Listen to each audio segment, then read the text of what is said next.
Hello বন্ধুরা, কেমন আছেন সবাই? আশা করি ভালো আছেন। আবার নতুন গল্প নিয়ে আসলাম। আমার এই গল্পের নাম পাকা রাস্তা, কাঁচা মন। স্থান ময়মনসিংহের এক গ্রাম ও ঢাকা শহর। রাফি গ্রামের ছেলে, কৃষক পরিবারের সন্তান। তিশা শহরের মেয়ে, ধনী পরিবারের একমাত্র সন্তান। রাফি ছোটবেলা থেকেই পড়াশোনায় ভালো। গ্রামের একমাত্র স্কুলে সে বরাবর প্রথম হতো।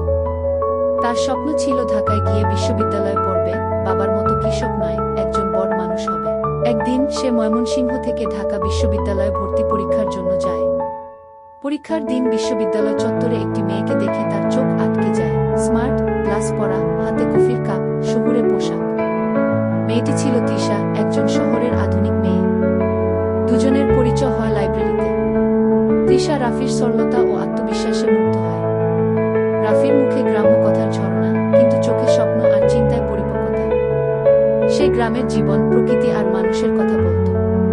তিশা, যে সবসময় ব্যস্ত শহরের কৃত্রিমতার মাঝে হাঁপিয়ে উঠেছিল, রাফির গল্পে এক ধরনের প্রশান্তি খুঁজে পায়। ধীরে ধীরে তাদের মধ্যে বন্ধুত্ব গড়ে হয়। একদিন বিশ্ববিদ্যালয়ের পুকুর পাড়ে বসে তিশা জিজ্ঞেস করল, তুমি শহরে এসে কি মিস করো? রাফি হেসে বলল, আমার মাটির ঘরের গন্ধটা।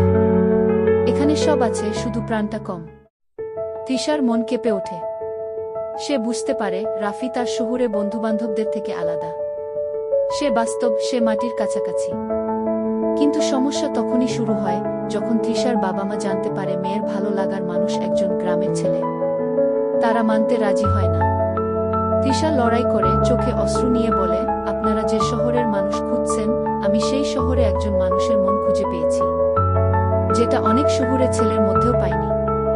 অবশেষে রাফি বিশ্ববিদ্যালয় থেকে ভালো ফলাফল নিয়ে বের হয়। চাকরি পায় শহরে একটি বড় প্রতিষ্ঠানে। সে আবার তিশার বাড়িতে যায়, মাথা নিচু করে বলে, আমি এখনো সেই গ্রামের ছেলে। কিন্তু আমি প্রমাণ করেছি, সফলতা শহরের ছেলে হওয়ার একচ্ছত্র অধিকার নয়। তিশার বাবা চুপ করে থাকে কিছুক্ষণ, তারপর একটুখানি হেসে বলে, তুমি মন জয় করেছ ছেলেটা। মেয়েটাও জিতে গেছে। শেষ কথা, তাদের বিয়ে হয় খুব সাদাসিধে করে। শহরের সেই বাড়িতে এখন মাঝে মাঝে গ্রাম থেকে রাফির মা আসেন।